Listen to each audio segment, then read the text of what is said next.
Great. Good morning to everybody, and I'm especially delighted to see a lot of young people here, because this is all about you and what you can accomplish in your life. And I think you're going to be excited to listen to someone who made it happen. He walks the talk. So this is all exciting for us today. I'm Kathy D'Antonio. I'm the Associate State Superintendent of Schools. And your simulated workplaces, which I'm so proud of, are part of our division. So we're very excited today. I'm going to introduce you now to somebody that you probably know. We are very fortunate to have his leadership in West Virginia. So without further ado, I want to introduce the State Superintendent of Schools, Dr. Stephen Payne.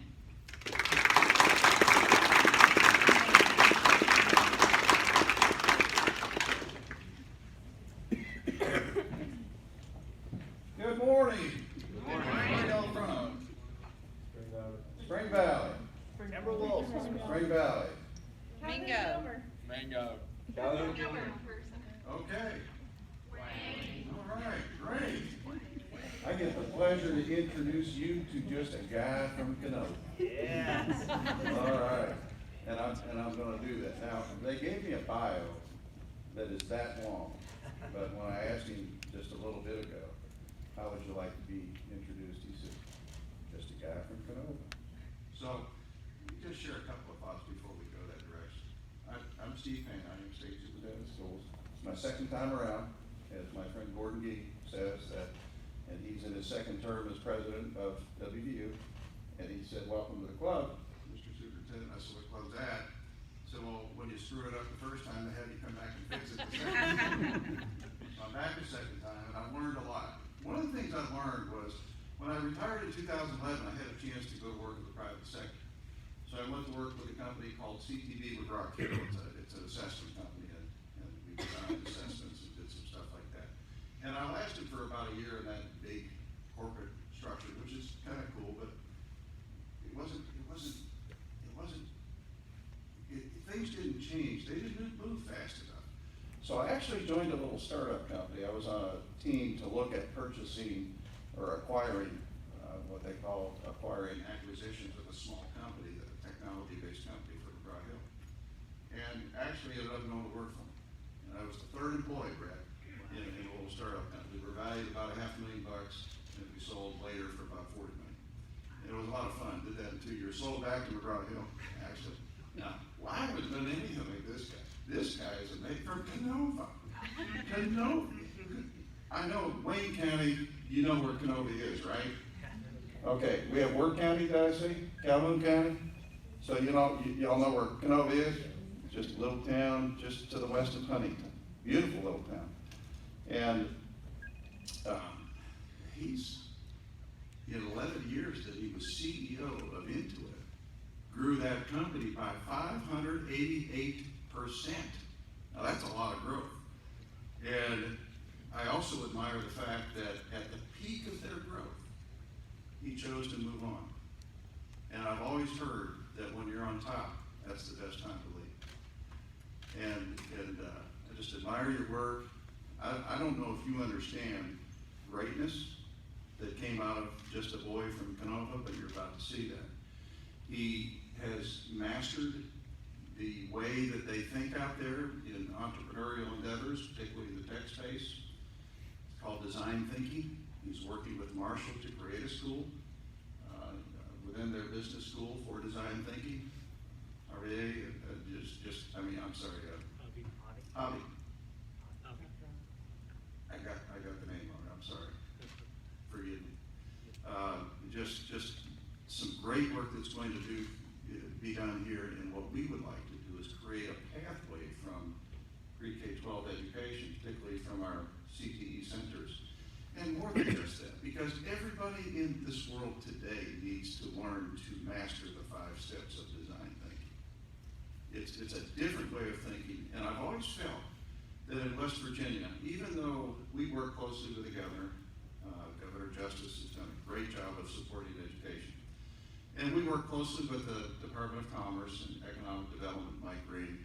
We work with Sarah Tucker, the chancellor of the 2 of the 4-year higher education system. And we try to create those pathways for jobs where commerce is trying to grow those jobs.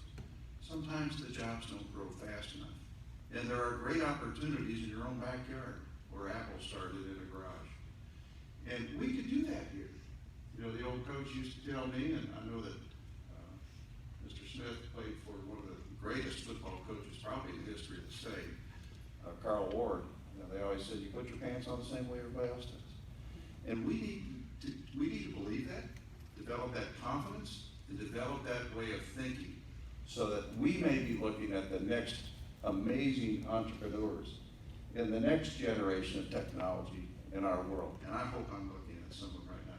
Without further ado, and I'm not going to say anything more, he'll probably talk about himself, but we are very fortunate and blessed, Brad, for that you gave up your time today for our young people in the state and for some of our adults who work with those folks.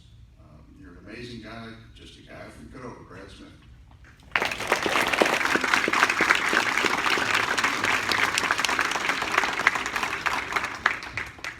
Appreciate it. Thank you for that kind introduction, and Dr. D'Antoni and Dean Avi from Marshall and everyone else and all the administrators, and most importantly the students. You really inspire me, and it's good to be home. And I want to tell you that I did grow up in that little town of Canova, and I was very proud on Friday night lights to be able to go to a football game, and Wayne Pioneers, that's where my dad went. That's where all my cousins, my aunts, and my uncles go. Spring Valley Timberwolves are now where my other family members go. And everybody else, we just celebrated you from afar, but you were too far a drive for me to drive at that point. But it is great to be back in the area. The thing that I wanted to talk to you about today is the importance of preparing our students for the next chapter. And you, by the way, are the exemplary examples that everyone else in the country, and quite frankly around the world, are studying. And I'm going to tell you why. I just did 3 TV interviews back there, and they said, why are you here? I said, because the Silicon Valley wants to learn about simulated workplace and what these students are inventing and creating. And when I say the Silicon Valley, I mean Facebook, Google, Apple, all those companies. You are on everyone's radar. But before I get to that and talk about why you are so inspiring and so important, I want to kind of set some context.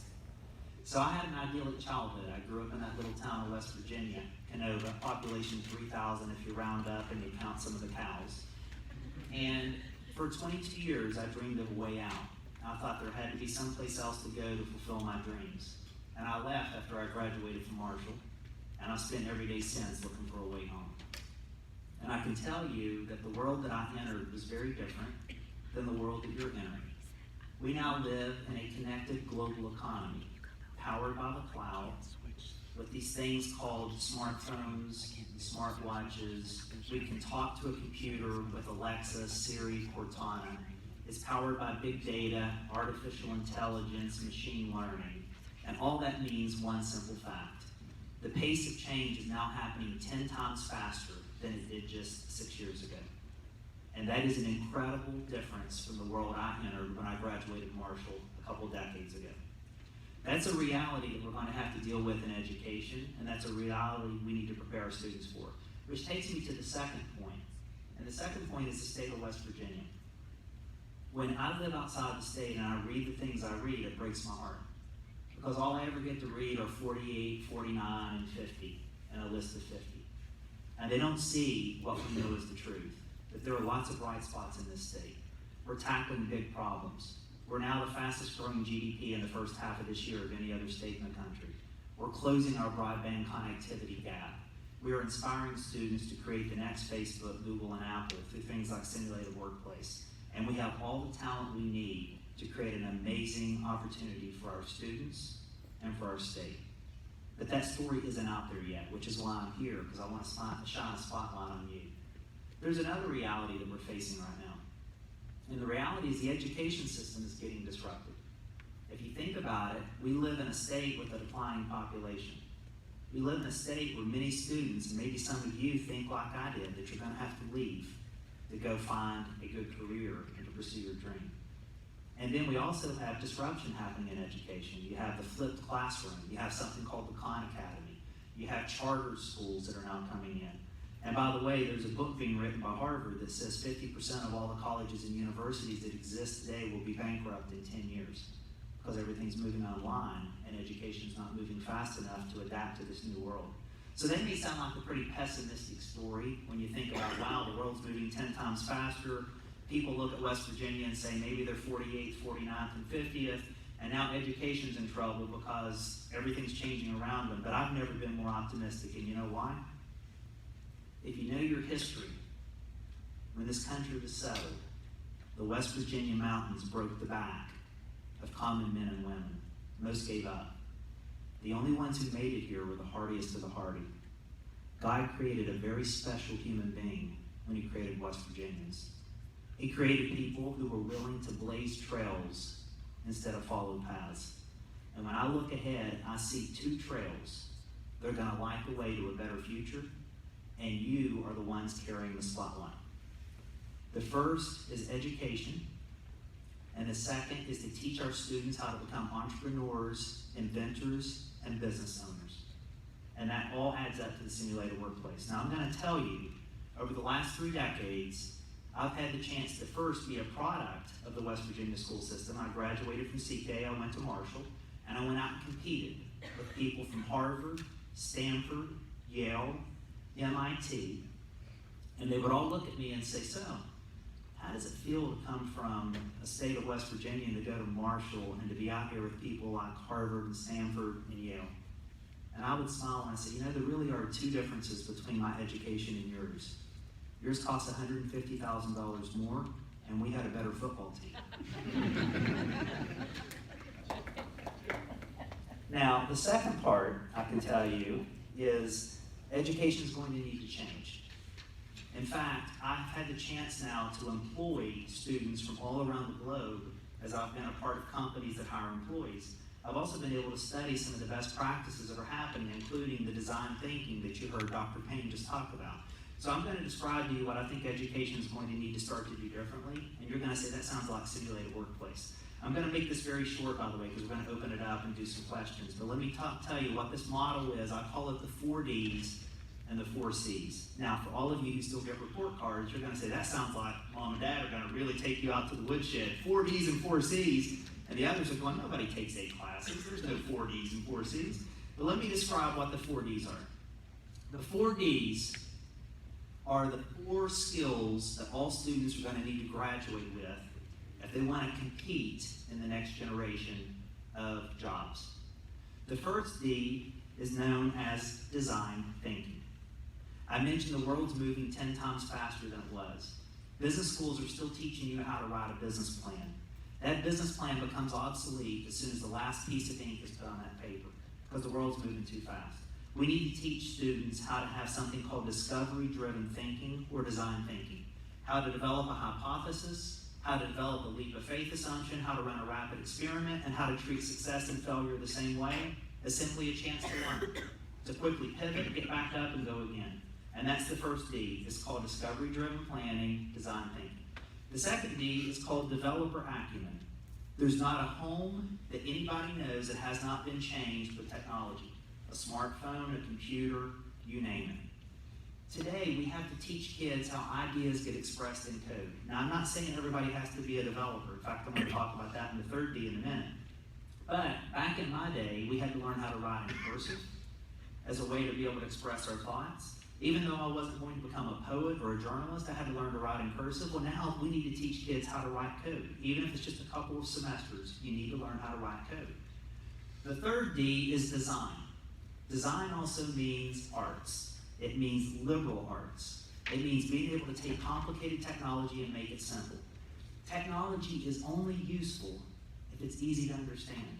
And you know who figured that out?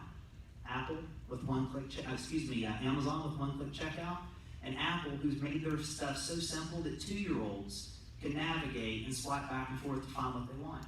So you have to be a great artist if you're going to compete. And then the last D is data analytics. And I know that sounds scary, but today you can't manage a baseball team. Anybody here see the movie Moneyball with Brad Pitt? No? All right, well, the Oakland A's are a team in baseball that don't have the money to spend like the New York Yankees. But they figured out how to use statistics, and they couldn't buy the best baseball players, but they could put 9 people on the field who all did something really well but different than somebody else, and they built the best team using math. And they went all the way to the playoffs. And so now everyone in all major sports use data as a way to put together the best team. And so it doesn't matter whether you're managing a baseball team, a business, running a school system, you need to know how to use data. So those are the 4 Ds. Discovery-driven thinking, developer acumen, understanding how to express ideas in code, design to make things simple, and data. Now it takes me to the 4 Cs, which is going to sound like simulated workplace. These are the real issues facing the country right now. 75% of high school students would like to start their own business. They're dreamers. By the way, when I graduated in 1986 from Marshall, 75% of students wanted to go to work for IBM and Microsoft. We wanted to work for a company. You want to start a company. That is an opportunity. 75% of all new jobs in the world are getting created by startups. That's an opportunity. Here's the problem. 75% of all the investors last year put their money in companies in California, New York, and Massachusetts. Even though the dreams are equally distributed and the talent is everywhere, the bankers are only investing in 3 states. Simulated workplace is proving that it can happen anywhere, and now investors are going to start looking here. That's our opportunity. Now, for us to capitalize on that opportunity, we have to shine a spotlight on you in simulated workplace. So I'm going to put a bow around this, and I'm going to tell you that what I'm talking to you about today is not just a pipe dream. It's not just a kid from Canova who believes, gosh, I wish that I could make this different. It's already happening. Ireland did it, the country. 3 decades ago, their industry left them, just like our coal mines right now are becoming less and less part of our economy. 3 decades ago, they suffered from serious addiction issues. In that case, it was alcohol. We're dealing with opioid crisis. And their best and brightest students wanted to go to London and not stay in Ireland. They put together a plan to build an entrepreneurial economy.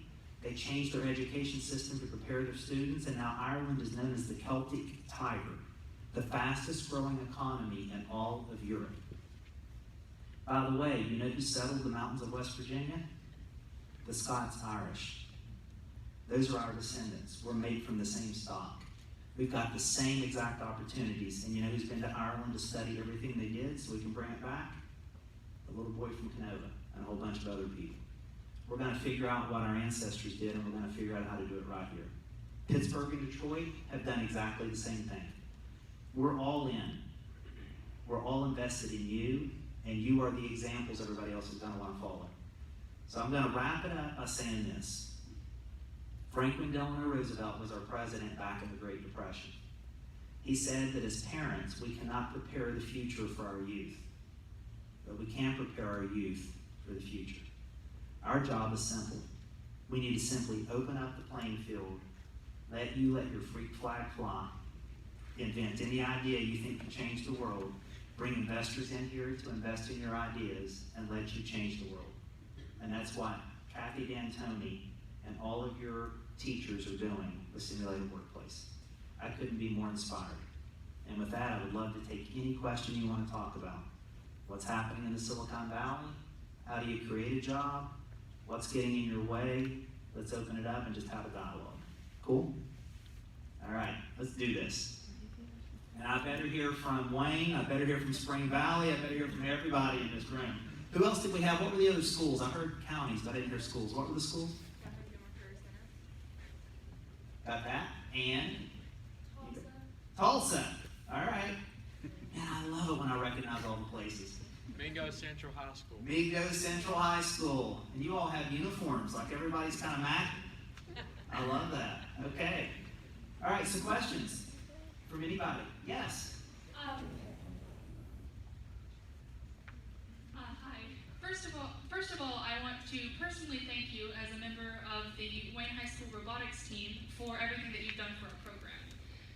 Secondly, my actual question is, as a senior that's going to be going into college next year, what's your biggest tip for surviving, I guess? And yeah. Let Let me start first with the Wayne High School Robotics Program. My wife and I fundamentally believe that the only thing we were ever able to achieve in life is because someone saw something in us we didn't see in ourselves, and they invested, and those people were called teachers. And so it's our privilege to come back home and to look for schools where they're saying, hey, I don't have the supplies that I need for the students, and we try to help. And when I got a note from Wayne saying we're trying to build a robotics program, we were happy to be a part of that, but not nearly as happy as I was the next year when I saw the national competition. And I posted that on my social media and shared it with everybody in the world. A little tiny investment to have that big of an impact. So thank you. Now, if I got a chance to go back and think about what I would say to you if I was coming out and about to go into university, I would say two things. First of all is you're the only one who can limit how high is up. You're the only one that can put a cap on your dreams. There's every other avenue in the world available to you. You just have to make sure you're dreaming big. The second thing I would tell you is despite the world of social media and selfies, it is a world of we, not me. Life is a team sport, and a player who makes the team strong is worth more than simply a great player. And so I would say those are the two most important things I would say to someone about to go into college or about to start a career coming out of simulated workplace and say, maybe I just want to go build a business. The first is do not limit your dreams. And the second one is realize you're going to need a team of people around you to make those dreams come true. Thank you. You're welcome. How about others? Yes? How long have you been doing this? And what is the definition of this? How long have I been doing this? How long have you been pursuing this kind of path? How long have you been in the entrepreneurial area? God, it's a great question. It's a long answer, but I'm going to give you the short version of the story. I would tell you my career would say that I've been pursuing this entrepreneurial path since I graduated Marshall. And I went to work for Pepsi and then went into the 7-Up company for 7 years. And then from there I went to a direct mail marketing company before the internet. And then I went into technology. And over the years I've developed these skills of how do you start a business.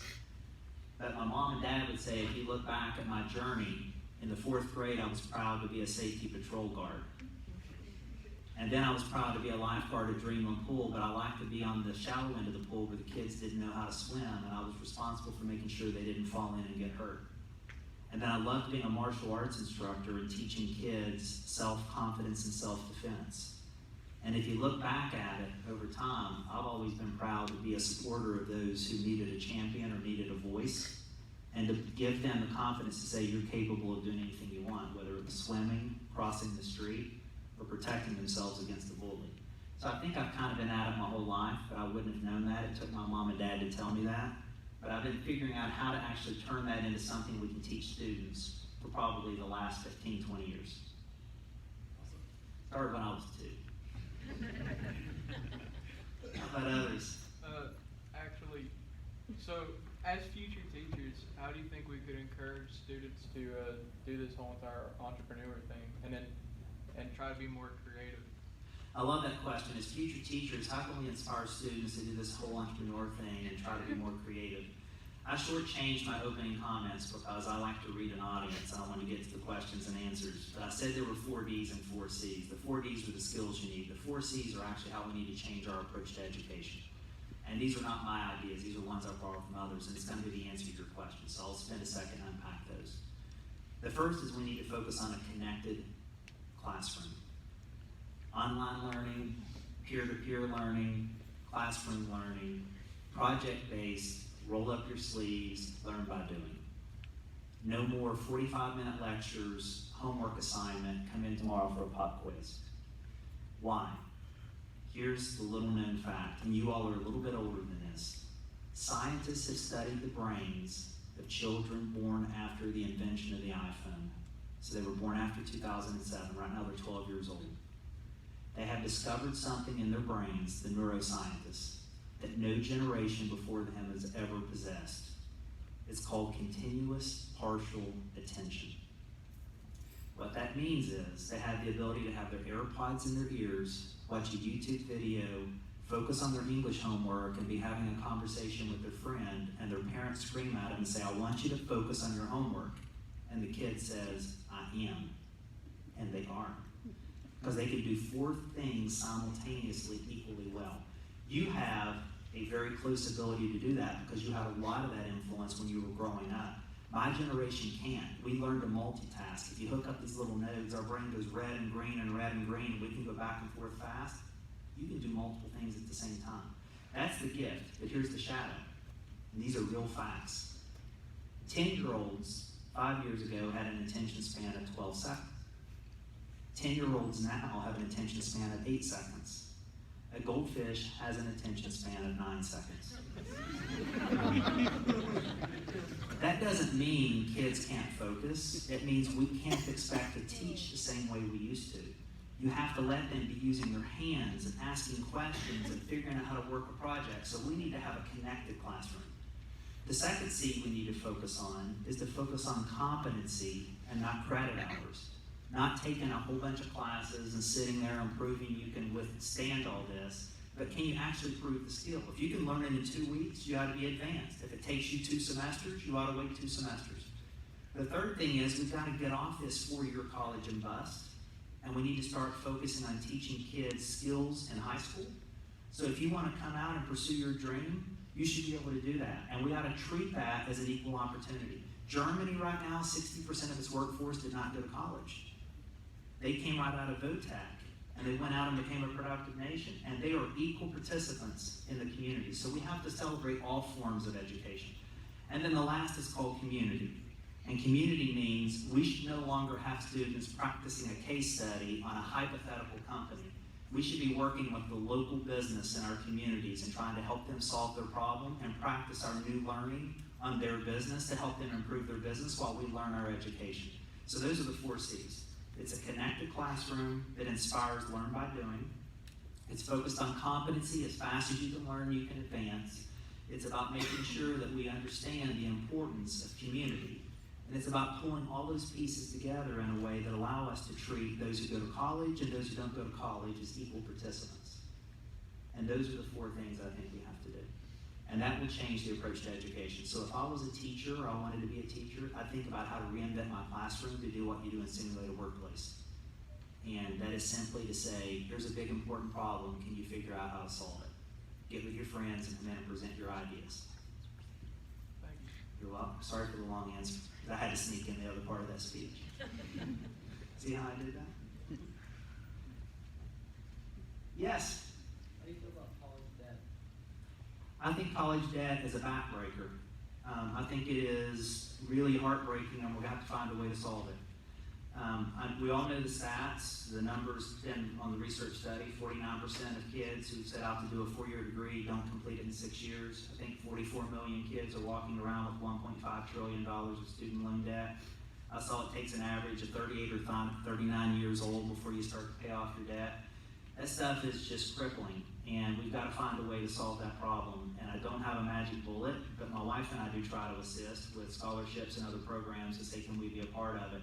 But I do think that this is something we're going to have to figure out. And there's lots of alternatives being pursued now, and I'm hopeful that an idea is going to emerge. But right now, it's a sad reality, but there's lots of options to get around student loan debt. You just have to pursue them and look for what scholarships are available, talk to your counselor, and you can find ways around it. How about others? Good questions. Yes? Is VOTAC more successful than college? Is VOTAC more successful than college? There is a split camp on this, depending upon what you measure, but I'll tell you what I see and believe. The CEO of Apple, Tim Cook, said he would be building iPhones in the United States if we had more skilled tool and die makers. The problem is you can take the entire United States population of skilled tool and die makers and fit them in a basketball gymnasium. In China, it would take 100 football fields. We don't have as many people today that can do things with their hands. The entire state of Massachusetts had a bunch of electricians that have retired. They came up through the wars and they went to work and they were using their hands and they knew how to do electrical stuff. Now they're retiring and they don't have any electricians to backfill them. They're having to hire electricians out of other states. And so we've created this persona where if you don't go to school, maybe you aren't as relevant, and that is the wrong thing. Now here's the study that just came out of Stanford. An apprentice to a plumber will make more money in their lifetime than someone who graduates with a 4-year degree if it's not a computer science degree. Now that is a very interesting stat that a lot of people don't know. And so you can create a good living, but you're going to need to make sure that the vocational technical focus that you're focused on is the next generation of businesses being created, not the generation that we just came from. So you want to have your VOTech experience focused on some of the things I was talking about. You know, does it develop something that helps machines work? Does it help build robotics? In fact, right now Jeff Bezos from Amazon said he wasn't struggling to hire data scientists, he was struggling to hire truck drivers. And that's a part of Amazon's distribution center. I mean, think about it. They want to get stuff to you in the same day. So yes, they're going to have robots, but they also need people driving trucks. So I think VOTech is an equal opportunity, and there are states and there are countries that have proven it.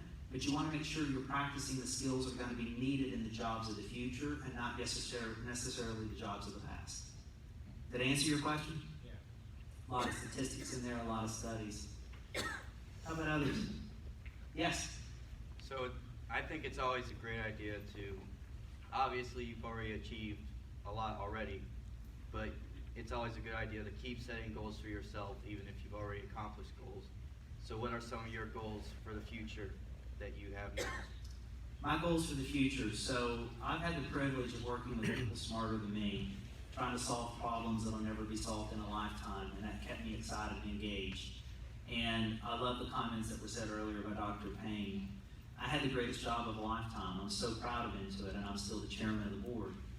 But I didn't want to be that athlete that stayed too long, that people would start to say, I remember when they used to be able to do that, and they were a little bit slower. And I didn't want to be the athlete that went and put about 3 other jerseys on and played for 3 other teams. And you said, Brett Favre should have always been a Packer. I can't believe he's a Viking now. I can't believe he's a Jet.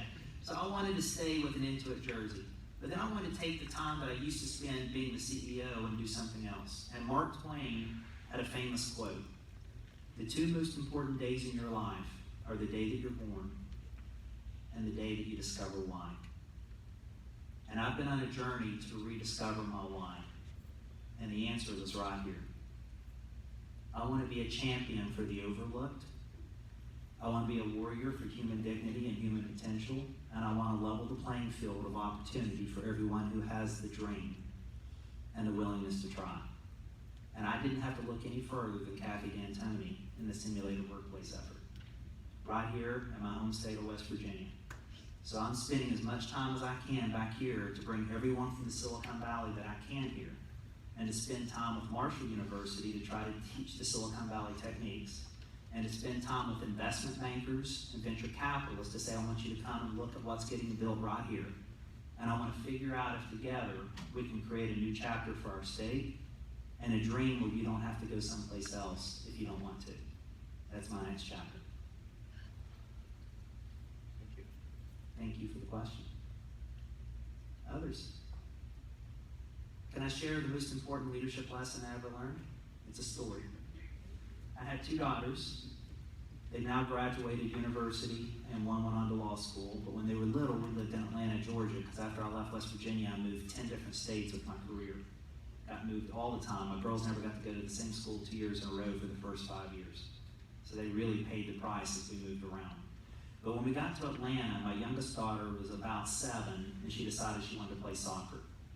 And down in Atlanta, if you hadn't started playing at the age of 3, by the time you're 7, they're bending it like Beckham, like they're already just unbelievable. And being the kid, the parents that we were, we didn't want her to lose her confidence, so we found a special league where all the late bloomers and the people who hadn't started were starting to play. And like all parents do at that age, and remember she was my little girl that wanted to make sure everything was new. We bought her a new uniform, we bought her a new ball, we wrote her name in magic marker on the ball so no one would confuse her ball with anybody else's. We show up 10 minutes early to practice. All the other parents are 10 minutes early to practice. The kids start to get out there with their new uniforms. They start to kick each other's ball. They start to scream and cry at each other because they're smudging the magic marker and somebody's kicking their ball. The parents don't know what to do. This is a hot mess. The coach pulls up in an SUV, gets out, has a bag of balls over one shoulder and a soccer net over the other, walks right past the parents, goes out on the field, puts the soccer goal at the end of the field, and comes over to drop down the bag of balls. And every kid on the team stood and focused on that soccer net. and they kicked all the balls into the net as quickly as they could, and they jumped up and high-fived each other like they just won the World Cup. And that let me know at that moment what leadership is. Make the goal clear and get out of the way. Greatness already exists in everybody. If you simply show them what success looks like and then get out of their way, they'll be successful. Now, the coach did what all coaches do after that. Now that everyone was clear that that's what success looks like, he spent the rest of the season teaching each player how to get better, and then teaching them how to play as a team, so that collectively they got better. But that's what simulated workplace is. Right now, you're being given an environment. You're able to tackle a problem you think is important, whether it's this horrible situation with SIDS, or the work you're doing with farmers. I mean, all the stuff that you're doing to basically solve problems that the best scientists in the world can't figure out, and you're looking at it with fresh eyes. And we just need to get out of your way and let you do your magic, and then find a way to give you the resources you need. And that's what gets me excited. And that's why I fully believe in simulated workplace. And we said, hey, how do we take this outside of the state of West Virginia? Kathy said, I'm just trying to get it all in West Virginia right now. Let us build it here. But the secret's already out, because you're doing magical things. And I wish I could have brought with me today Mark Zuckerberg and Sheryl Sandberg and Larry and Sergey and all the others I get the chance to be out in the valley with. Because if you got to hear from them what you're hearing from me, you would be blown away. Because they see the same potential. So don't limit your dreams. Just do what you're doing and know that magic is going to happen. Questions? All right, go one in the back. The quote that you gave from Mark Twain earlier is one of my favorite quotes, but what would you say to someone who's trying to find their why? What would you say to someone trying to discover their why? Well, I just went on this journey, and so I do have a way to answer that question. And I can tell you that it applies to you right now, and I wish I would have known it at your age, and I didn't figure it out in my mid-50s. So the way I figured that out is I went and interviewed people who were in their late 70s. These are individuals that are still living incredibly healthy lives. They're full of vitality, and they have these thriving things they're doing right now in their life, even though they used to be CEOs or they used to be NFL quarterbacks. And I talked to everybody. And I discovered there's 4 questions that they actually told me I needed to answer to discover your why. The first is, think about the things today in your life that you have deprioritized or you've sacrificed to get to where you are. That if you could, you would make them a higher priority in your life going forward. As you might imagine, a dad who traveled all over the world, I wish I'd spent more time with my daughters and my wife. And so now I'm figuring out ways to do things where we can build things together. The second question is to think about your life and think about when you're full of the most passion and purpose. This is not a job. It's not, hey, when I'm a cheerleader or I'm a quarterback. But think about those moments where you are full of so much passion that it's almost hard to contain your excitement. And that's when I discovered things like being a safety patrol guard and being a martial arts instructor and being a lifeguard. And I figured out, wow, I've always liked working with someone who needed a little bit of shade so that they could grow and become the thing they wanted to be. The third and fourth question is going to be one that maybe you have to think a little harder at. In what environments are you at your best? And in what environments does it drain your energy and you know you're not as good as you could be? And the best analogy I can give you is you all probably, maybe you still remember. Do you all know who Michael Jordan was? Okay. Maybe because of Space Jam, but I know he had retired before you all got to age. Michael Jordan was the greatest basketball player of all time. He's still known as the standard by which all basketball players will ever get measured. LeBron James, Steph Curry, everyone is trying to be Michael Jordan. They had a commercial with Nike back in the day called Be Like Mike.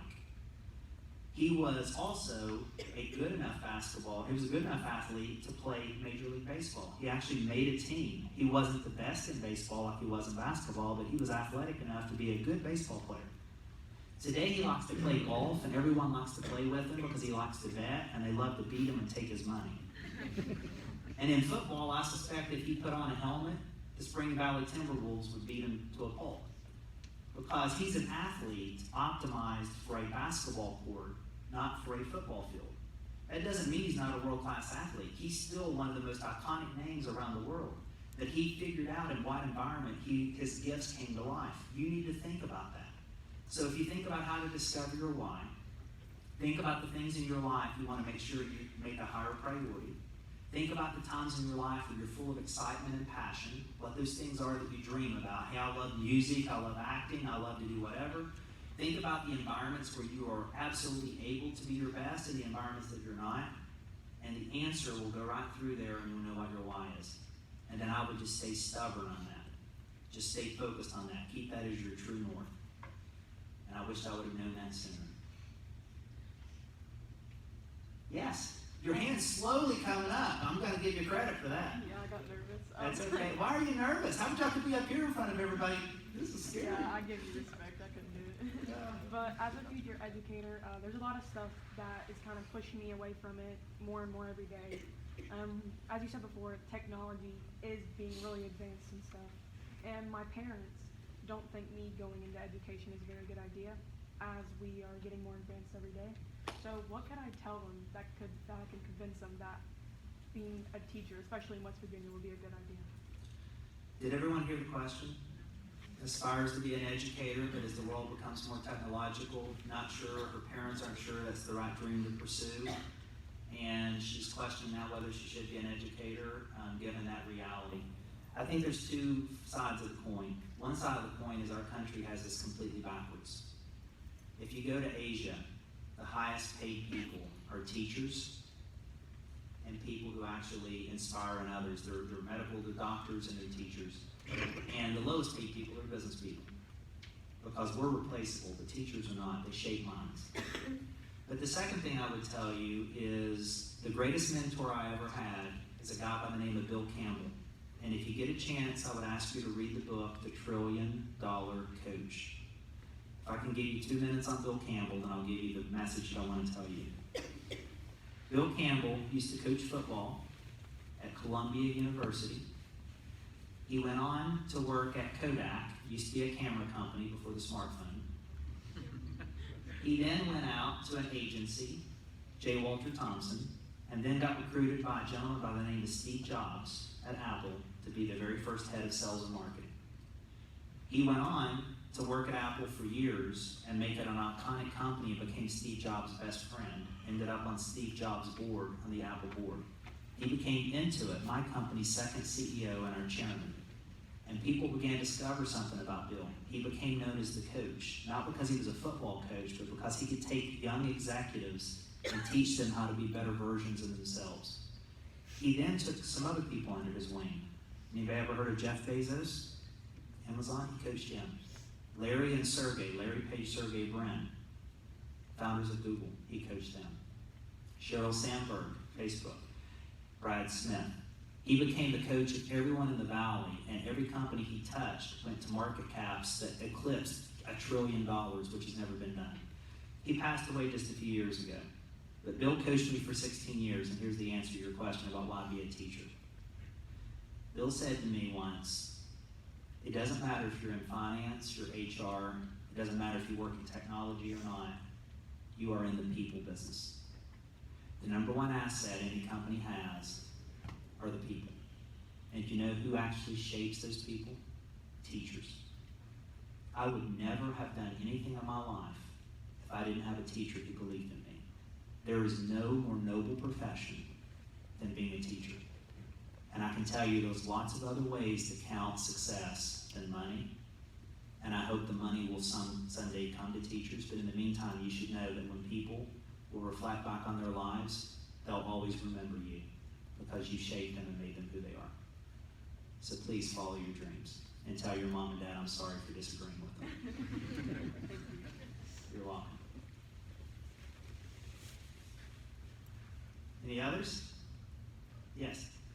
What would your advice and what would you say to people that say they would like to live in the state of West Virginia for more opportunities? I think everyone should pursue their dreams, and like all young people, I wanted to know what was on the other side of the mountains.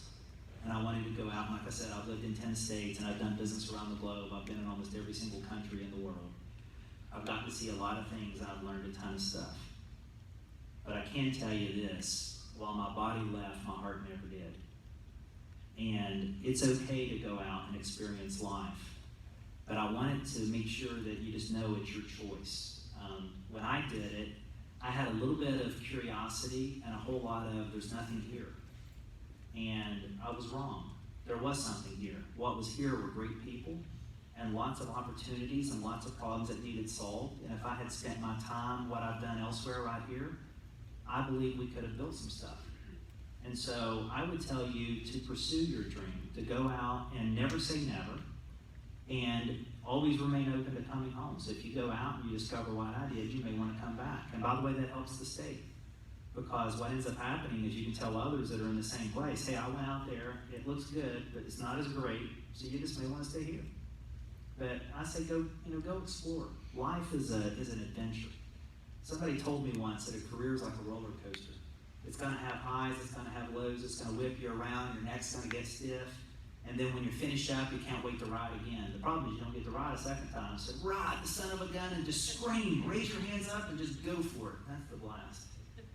I am.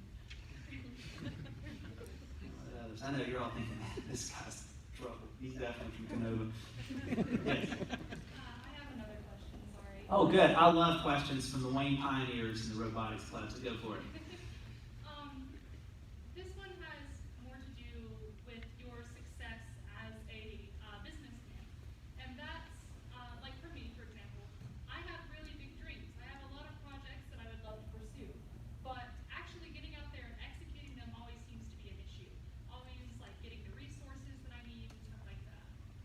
What advice would you have for me and other people who have these dreams to get out there and make the world better? It's a great question. It's actually what we're working with Marshall University on tomorrow.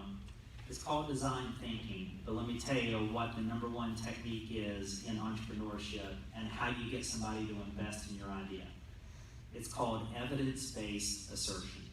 Evidence-based assertion.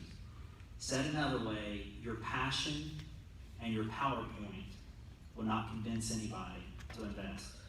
But a prototype and an example that 10 people are already using it and their lives have gotten better, and you show that to an investor and they'll say, wow, I want you to build a better version of that, here's some money. So running experiments and proving it. In fact, everything in the Valley, we now require people to say, because of this, I believe this is possible. Because of this experiment I ran, because of this research study I found, because of the fact I've worked in 5 companies and we did it in those 5 companies, I believe we should do this. The best experiment to run is one someone's already ran for you, and if not, you should run one yourself. So that's what I would encourage you to do. Don't give up on your dream. Figure out how to build a scrappy prototype. You can build scrappy prototypes. You know how long it took to build? Everybody heard of Google Glass? Google's inventing that computer that you actually just touch on the side and the screen. It's almost like something from the Matrix. You can actually see the computer screen. The inventor is Tom Chi. He works with Intuit as a consultant. It took them 40 minutes to invent the first prototype of Google Glass. A pair of sunglasses, a coat hanger, and a piece of colored acetate. And in 40 minutes, they proved it, and they got the investment. So you don't want to have sophisticated prototypes. You want to build something scrappy, give it to people, and show that they use it, and then show that to an investor, and they'll invest money. So get scrappy. That's what I'd say. Get scrappy. Yes? I was wondering when you think is a right time for students our age to get into the workforce field, because I'm 15 and I'm already working at a pizza place, a family-owned company, so I was wondering when you think it's right for kids to get ready to go to work. I think it's a personal decision depending upon what your passions are. I'm a big believer, though, that you can never be too soon in doing something that involves the team. That's what a workplace does. It comes with responsibility. It comes with working with other people. Some people will do that through sports, through cheerleading, through band, where they have to be a part of understanding some instructions, showing up on time, being a part of a team, and playing their part. You can also do that in the workplace. And I think that's the most important thing, is you can never start that too soon, because that becomes the secret that you will follow the rest of your life. The thing I love about working early is it teaches responsibility. One of the most underestimated things about being a good leader is first being a good follower. And if you can show up and be someone that does your part, in fact, I have 3 tips. People always say, what do you wish you had told your 18-year-old self? My first tip is it's not me, it's we. The second tip is it's not your IQ, it's your CQ. It's your curiosity quotient, your willingness to ask questions and ask why, not try to have all the right answers. And the third is to volunteer for the job that nobody else wants. And the reason why I say volunteer for the job that nobody else wants is because usually it doesn't have enough resources, it's probably got a high risk of failure. But if you go in, you're gonna learn a ton, and then pretty soon your bosses are gonna say, she keeps volunteering for all those bad jobs, let's give her a good one. Because she really is a good team player. She's willing to sign up and help us in every situation we have. And by the way, anybody who goes to Silicon Valley, all the young students who come out want to work on artificial intelligence, machine learning, and mobile phones. No one wants to work on the desktop or the old technology. But you know who usually gets promoted the fastest? The ones who are willing to work on the old stuff first. Because that's where most of the customers are. They haven't all moved to the new stuff yet.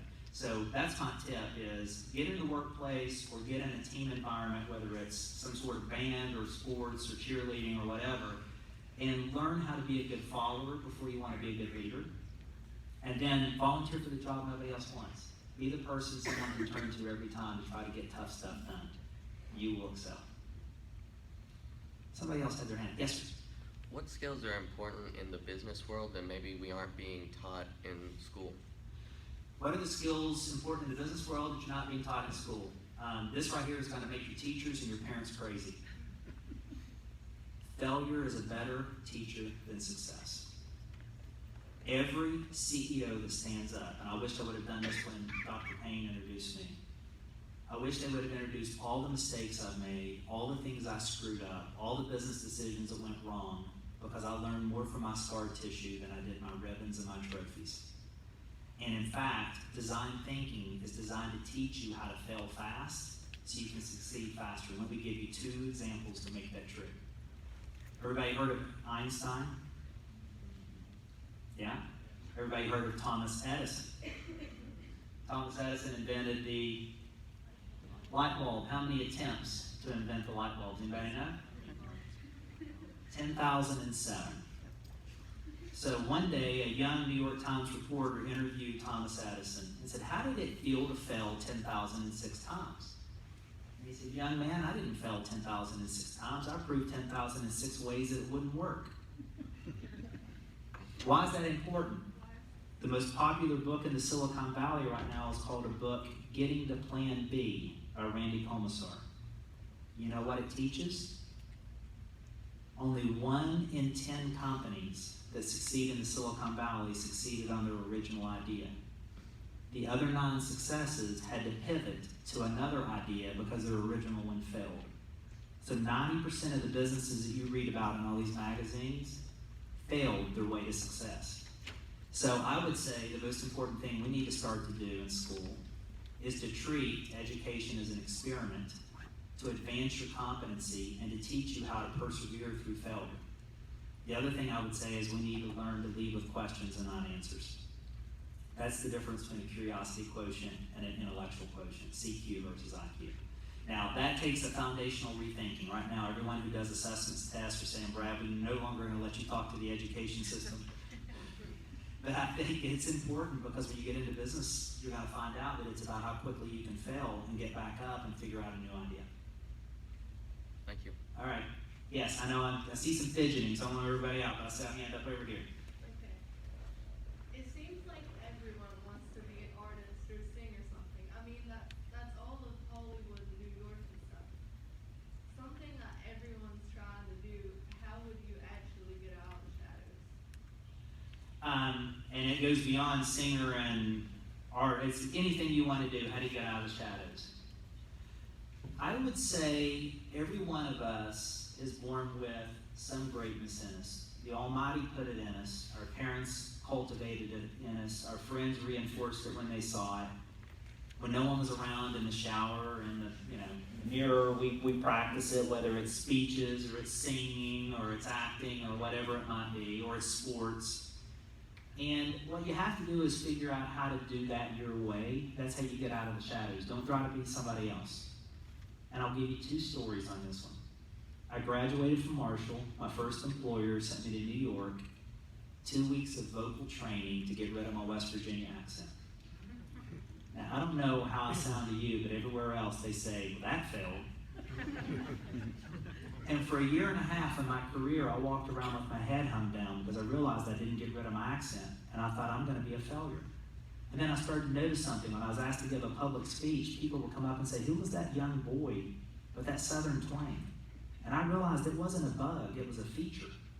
And I began to play it up. I mean, believe me, the next speech I gave, I had a lot of West Virginia accent. And people go, whoa, who was that guy with that West Virginia accent? And the further I got away from West Virginia, the more cool it became. So be yourself, be authentic to who you are, and find out that special gift. And if you become the best you can be, the rest will be history. You'll break through the clutter. It's the people who try to be somebody else that don't succeed. You stay in the shadow of that person you're trying to be. I'll save you the second story because it gets even longer, so the one made the point. Yes? How would you, is this working right? It is. Sorry. How would you say that young people should go about identifying a problem that needs fixing if they're struggling to find an idea, struggling to find something that they can work into a business that they want to make? Yeah, it's a wonderful question. That's what we're going to spend some time tomorrow. You heard the 5 steps of design thinking. It's called deep customer empathy, but let me give you the shorthand version of how you discover a problem. The last reason to not start a business is because you don't have an idea. What you have to do is look around at all the problems that surround you in life that are not getting solved well. And you don't do that through research, you do that through observing with your eyes. You start to see people who have to do things and they grumble. Listen to your parents as they're trying to open a box of Tide and they have to use a screwdriver. Or you see somebody whose iPhone isn't working and they call for the kid to come in and say, show me how to do this again, huh? And you're like, Mom and Dad, don't you know how to work that phone yet? What are the things that get in our way in everyday life? Sometimes there's huge problems, opioid addiction, sudden infant death syndrome. Sometimes there's smaller problems, like why is it that I can't get my key to work? And then think about what idea you would have that would make that easier. And that is actually how invention happens. It's taking something existing that isn't working the way it should and figuring out how to make it better. And that is how you identify a problem. And here's an example. Intuit started 36 years ago with a piece of personal financial software on a computer because our founder watched his wife try to pay the bills with the family checkbook, and it was hard. And he said there has to be a better way. So he and a Stanford engineering student built the first piece of software for our company, and it became Quicken. Now, 3 years into selling this to homes to help them manage their banking account and pay their bills, they did research, and it said half of the people using it were business owners. And so our founder said, don't pay any attention to that. They're using the product wrong. And everyone said, okay, so we kept selling it to families. And the next year, the research study came in and said half the people using this product aren't families, they're business owners. And that time he said, wow, there's got to be something here. Let's go knock on their doors and ask them if we can come in and watch them to see if they really are using it. And what he discovered was that business owners did not pay attention in college in their accounting class.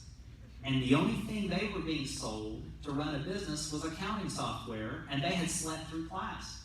So they were buying the home version, which you could use to pay your bills to run their business. And so our founder took that idea, which was using his eyes, and he invented the first accounting software without any accounting in it. That's what we called it. The first accounting software with no accounting, called QuickBooks. It is the #1 world seller in software today for small businesses. That first piece he wrote, Quicken, for the family, is $100 million. The second piece we wrote, QuickBooks, which is for small businesses, is almost $4 billion. And that's by not listening to what people say, but going and observing what they're doing, and then saying, let's turn that into a product. So that's how I would come up with an idea. Just look around at the things that get in people's way and say, is there a better way to solve that? Thank you. Cool, you're welcome. Okay, going once, going twice. Any other questions? I do want to say, oh yes, I'm sorry. We got one more for over here.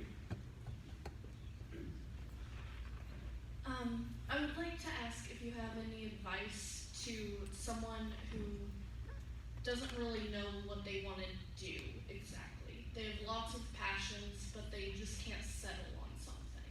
Yes. You sound like me. I remember sitting in the swing in the backyard talking to my dad. I had just graduated. I had an opportunity to work with the Herald-Dispatch. I had an opportunity to work with Pepsi coming off of campus. Now I know a little bit later, this was after Marshall, not after high school. And I had grown up wanting to be a marine biologist because I loved lifeguarding at Dreamland. I loved water and figured a scuba tank would be even cooler. Or I wanted to be a writer. I loved to express my ideas in songs and things like that.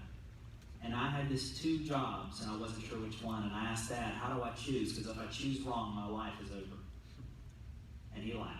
He's like, man, this thing's like a roller coaster ride. You're not going to screw it up, but I'll help you.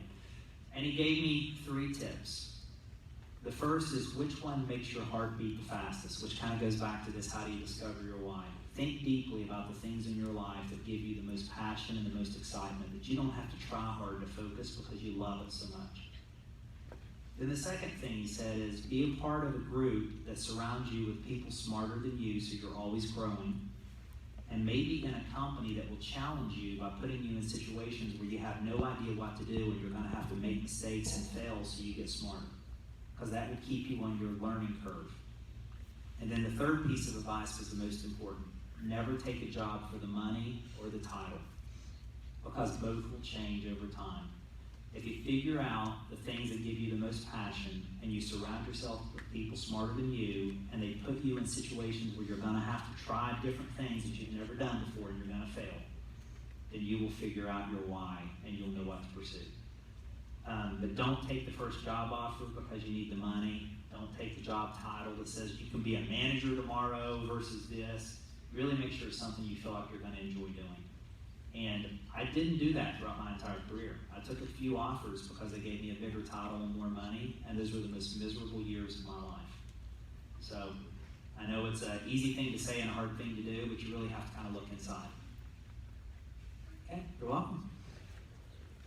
I know there's nothing harder than having somebody stand up here and say the secret to the next chapter is not to lecture for 45 minutes, but to let people do, and then you sit in a seat while I talk for an hour and a half. But I meant what I said when I started, and this is not to try to pump you up and then have you go back and think that it's not true. You're doing amazing things. You're doing what the greatest inventors in the world did out of their dorm rooms and out of their garages, and you're doing it earlier. You're doing it in high school. And you've got a structured program right now that's trying to surround you with resources, and a state that's investing in you, and a guardian angel in Kathy D'Antoni, who's doing everything she can to knock down the barriers and to get people to come in and look at this program and try to help you advance it. But with all those people doing great things, you're doing the greatest of all. When I saw and heard about the inventions that are coming out of your programs, these are things that people are not figuring out in some of the greatest research and development parks around the world. So stay on it. Don't give up faith. Know that you have everything in you to be successful. And if you stay on it, people are going to show up and help you. I love you like brothers and sisters. I root for all your teams. And remember, their education costs $150,000 more, and we have better football teams. Thank you.